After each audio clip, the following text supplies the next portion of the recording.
नहीं पाओगे। শুভেন্দু কাকুর উদ্দেশ্যে বলতে চাই, কাকু আপনি কি বুঝতে পারতেছেন, বাড়ির একখান প্লাস্টিকের বাটি যদি যার ঘরে ঢুকে যায়, কাপড় কাঁচা দিয়ে ঝগড়া করতে চলে যায়, আর তারা 3,000 টাকা ছাইয়ে দেবে মনে করতেছেন? আপনি কোন রাজ্যের লাগাম ধরছেন আপনি এখনো বুঝতে পারেন না কাকু।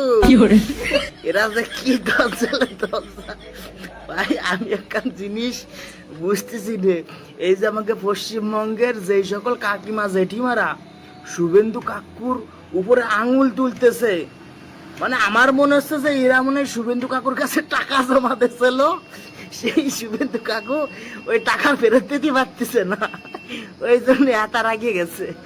ও বাবা রে, মানে ভয়ঙ্কর ভয়ঙ্কর রূপ।